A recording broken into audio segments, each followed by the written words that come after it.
आविर्भाव दिनोत्सव पर सम्मानगढ़ आपके निरीक्षण के लिए हाजिर है।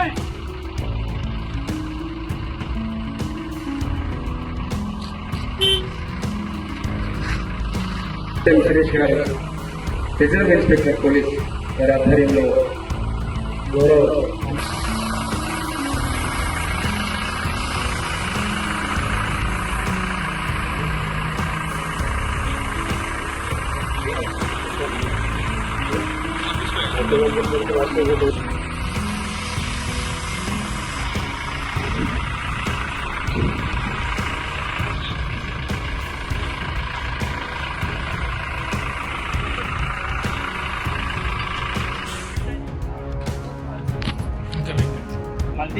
జిల్లా గ్రామీణాభివృద్ధి సంస్థ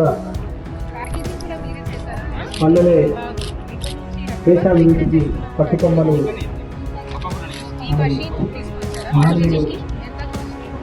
చెప్పడం జరిగింది. వివిధ స్వయం సహాయక సంఘాలు హెల్ప్ గ్రూప్ ద్వారా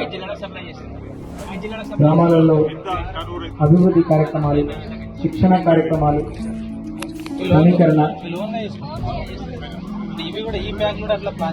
ఎవరికైతే ఆర్థిక వనరులు అవసరం ఉన్నాయో వారికి సమకూర్చడం, ఇలాంటి దేశ అభివృద్ధిలో ఆ పల్లెలను అభివృద్ధి పదంలో నడిపించడానికి ముఖ్యంగా రాజన్న సిరిసిల్ల జిల్లాలో జిల్లా గ్రామీణాభివృద్ధి సంస్థ అద్భుతమైనటువంటి పాత్ర పోషిస్తుంది. ఎలక్ట్రానిక్ మీడియా మిత్రులకు నా ఉద్దేశపూర్వక శుభాకాంక్షలు తెలియజేస్తా ఉన్నాను. స్వరాష్ట్ర సాధన పోరాటం అసలు భాషన అమరవీరులందరికీ ఘనంగా నివాళులర్పిస్తున్నాను. ఎందరో అమరవీరుల త్యాగాల పునాది మీద ఏర్పడిన తెలంగాణ రాష్ట్రం ఈ రోజు అన్ని రంగాల్లో వేగంగా అభివృద్ధి పథంలో చూసుకుని పోతా ఉంది.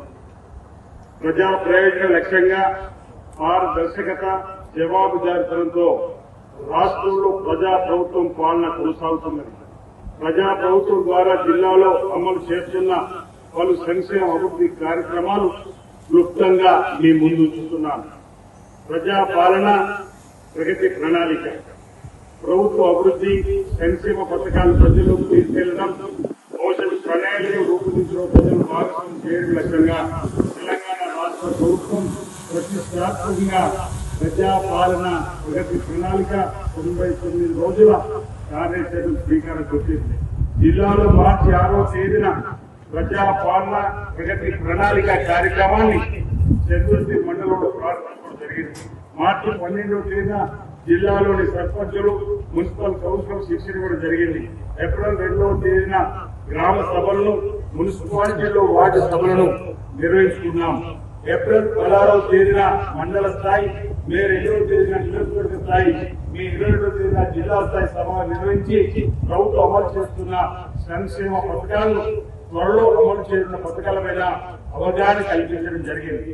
ఈ 99 రోజుల కార్యాచరణ ప్రణాళిక కింద 10 ప్రధాన అంశాల్లో ఇప్పటి వరకు 9 కార్యక్రమాలను విజయవంతంగా నిర్వహిస్తున్నాం.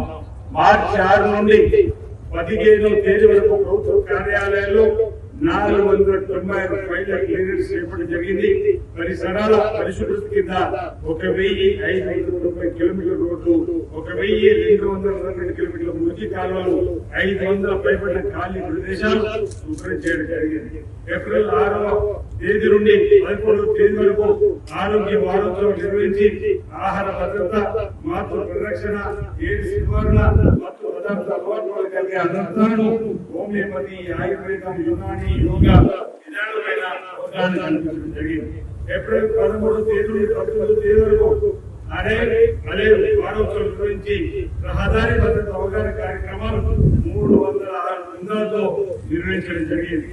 ఏప్రిల్ 20 నుండి 23 వరకు సంక్షేమ వారోత్సవం నిర్వహించి జిల్లాలోని ప్రభుత్వ సంక్షేమ అభివృద్ధి ద్వారాలో పరిశుభ్రత మరమ్మతులను పనులను పూర్తి చేశాం. ఏప్రిల్ 22 నుండి మే 2వ తేదీ వరకు పిల్లల భద్రత, రక్షణ, నో డ్రగ్స్ వారోత్సవం నిర్వహించాం. సైబర్ నేరాలు, యుక్త వయసు అమ్మాయిల సమస్యల నివారణ, అనారోగ్య భద్రత, బాల భరోసా, మార్కెట్ ద్రవ్యాల వినియోగం ద్వారా కలిగే నష్టాలపైన అవగాహన కల్పించడం జరిగింది. మే 4 నుండి 9వ తేదీ వరకు వ్యవసాయ వారోత్సవంలో భాగంగా నేల ఆరోగ్యం, ఎరువుల వాడకం, సన్నవడ్లు, కూరగాయలు, ఆయిల్ ఫామ్ తదితర ప్రత్యామ్నాయ పంటల సాగు, వ్యవసాయ రుణాలపై రైతులకు సదస్సులు నిర్వహించడం జరిగింది.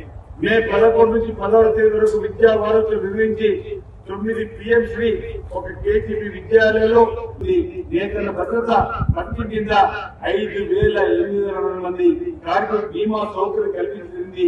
ఇప్పటి వరకు అకాల బంధు చెందిన మన వర్గాల చేనేత పరిశ్రమకు చెందినటువంటి 128 కార్మిక కుటుంబాలకు 5 లక్షల రూపాయల చొప్పున 6,10 లక్షల రూపాయలు అందజేయడం జరిగింది. జిల్లాలోని 6 చేనేత సహాయక సంఘాలకు క్యాష్ క్రెడిట్ పథకం కింద 45 లక్షల రూపాయలు ప్రతి సంవత్సరం మంజూరు చేయడం జరుగుతుంది. నేతలకు పొదుపు పథకం కింద 2025 కాలానికి జిల్లాలోని 4,963 మంది కార్మికులకు 12,40,00,000 రూపాయలు ప్రభుత్వం వాటా కింద విడుదల చేయడం జరిగింది. వేగంగా రాజన్న ఆలయ అభివృద్ధి పనులు వేములో టెంపుల్ ఏరియా డెవలప్మెంట్ అథారిటీకి ఇప్పటిదాకా 291 కోట్ల రూపాయలు మంజూరయ్యాయి. బ్రిడ్జి నుంచి ఆలయం దాకా 40 కోట్లు చేపట్టిన రోడ్డు విస్తరణ పనులు పురోగతిలో ఉన్నాయి. రాజన్న ఆలయ విస్తరణ, అభివృద్ధి, నిత్యాన్నదాన సత్రం నిర్మాణ వరకు 111 కోట్ల 20 లక్షలతో పనులు చేపట్టగా వివిధ దశల్లో పురోగతులు ఉన్నాయి. 22 కోట్ల రూపాయలతో చేపట్టినటువంటి గుడి చెరువు బండ్ పార్క్ పనులు, భర్తీ కోసం ఆలయ విస్తరణ పనులు తుది దశకు చేరుకున్నాయి. చెరువులో బోటింగ్ కోసం 1,40,00,000 రూపాయలు మంజూరు కాగా టెండర్ ప్రక్రియ తుది దశ చేరుకుంది. నాంపల్లి గుట్టపై ఇండియన్ ఎయిర్ ఫోర్స్ సహకారంతో ఎయిర్ క్రాఫ్ట్ ఏర్పాటు చేసే పనులు జరుగుతూ ఉన్నాయి. ఆలయ విస్తరణ పనులు, వీటికి పరిసర గ్రామాల్లో మోడల్ స్టాప్లు, తొలుపాకి బ్రిడ్జి నుంచి నంది కమాన్ వరకు 4 వరుసల రోడ్లు, ఇతర అభివృద్ధి పనుల కోసం 980 కోట్ల రూపాయలు మంజూరు చేయాలని ప్రభుత్వానికి ప్రతిపాదన కూడా పంపడం జరిగింది.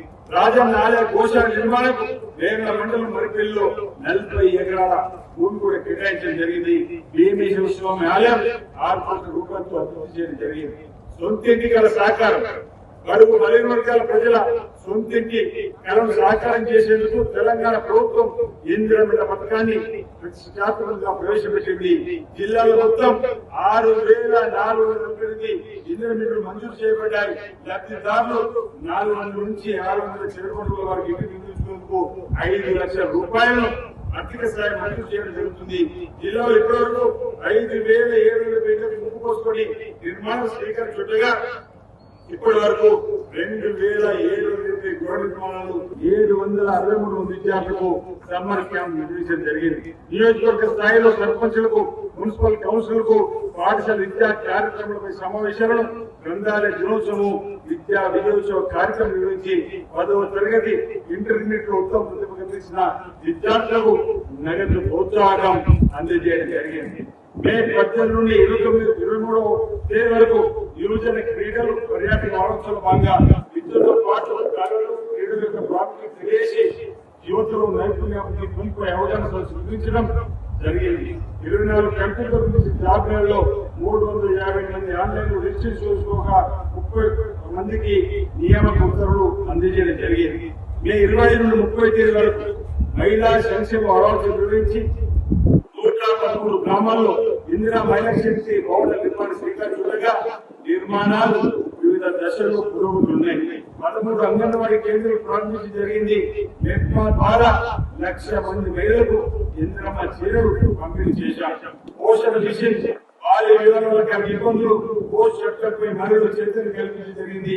మేఘా రుణమాలు నిర్వహించి 670 స్వయం సహాయక బృందాలకు 47 కోట్ల 33 లక్షల రూపాయలను అందజేశాం. జూన్ 1 నుండి 12వ తేదీ వరకు పర్యావరణ అంశాలపై రోజువారీగా కార్యక్రమం నిర్వహించడానికి ప్రణాళిక రూపొందించడం జరిగింది. పచ్చదనాన్ని పెంపొందించుకొని పర్యావరణ పరిరక్షణ అవసరమైన చర్యలను చేపట్టడం జరుగుతూ ఉంది. నేతా కార్మికులకు చేసిన పని, సిరిసిల్లలోని నేతలు చేసిన పనితో భరోసా కల్పించేందుకు రాష్ట్ర ప్రభుత్వం అన్ని చర్యలు తీసుకుంటూ ముందుకు వెళ్తా ఉంది. రాష్ట్రంలోని మహిళలకు కానుకగా చేసే కొనుగోలు చీరలు 6,20,00,000 వస్తువులతోటి ఆర్డర్ సిరిసిల్ల మరమక్కాలకు 2025లో కేటాయించడం జరిగింది. ఈ సంవత్సరం ఇందిరా మహిళా శక్తి చీరల ఉత్పత్తి ఆర్డర్ మొదలు పెడితేగా 3 కోట్ల మీటర్ల ఆర్డర్ సిరిసిల్ల బ్యాంక్ సంఘాలకు కేటాయించడం జరిగింది. దీని ద్వారా 6,000 మంది కార్మికులు రద్దు చేయబోతుంది. నేతల పథకం కింద జిల్లాలోని 200 పట్టణాలు చేనేత అనుబంధ కార్మికులు నమోదు చేయడం జరిగింది. దీనికి గాను ప్రభుత్వ వారికి 2,9,00,000 రూపాయలు ప్రతి నెల జమ చేయడం జరుగుతుంది. ఇందిరమ్మ ఇంత పంపిణీ జరుగుతుంది. మండలి కోసం చెప్పిన ఇవ్వడం జరుగుతుంది. కొత్తకోట వెంకవ్వ రాజు బోయిపల్లి మండలం నుంచి వారు స్వీకరిస్తున్నారు. బడుగు బలహీన వర్గాల సొంతింటి కాలం నిర్వహిస్తూ చంద్రుడి మండలం నుంచి వారు స్వీకరిస్తున్నారు. మహిళ పట్ట పంపిణీ అల్లెపు రజిత గారు, అల్లెపు రజిత గారు రవి ఇలంకముఖ మండలం నుంచి జిల్లాలో ఉన్న ఇందిర మహిళ పట్టాన్ని స్వీకరిస్తున్నారు. ముఖ్య అతిథిగా ముఖ్యమంత్రి గారి చాలా అందరికీ సరిత అందయ్య, తర్వాత వడవ కృషి గారి కాంతి నాయక్ ఇందిరమ్మ పట్టాను తీసుకోవడం జరుగుతుంది. రుద్రంగి మండలానికి వారు ఇళ్ల పట్టాను స్వీకరించడం జరుగుతుంది. ఆ తదుపరి బూరా రేణుక గారు లక్ష్మయ్యన్న ఎస్సీల మున్సిపాలిటీ వారు స్వీకరిస్తున్నారు ఇందిరమ్మ ఇళ్ల పట్టాను. ఆ తదుపరి రుద్రాలకు కల్పన గారు చంద్రయ్య అన్నపల్లి వారు ఇందిరమ్మ ఇళ్ల పట్టాను స్వీకరించవలసిందిగా కోరుతున్నాం. జిల్లాలో 6,448 ఇందిరమ్మ ఇల్లును పట్టాలు స్వీకరిస్తున్నారు. తదుపరి పట్టాల పంపిణీ కార్యక్రమం కొంత 7 నెరవేరుతున్న వేళ అన్నట్టుగా ఇందిరమ్మ ఇల్లు పట్టాలు స్వీకరిస్తున్నారు. గోరిగుడి గారు షేక్ పెద్ద హైదరాబాద్ వివరాల ఆపాలను స్వీకరిస్తున్నారు. పల్లె పాట మంత్రిగా లేకుండా 2వ విడతలో భాగంగా తర్వాత జిల్లా పోషవ గారు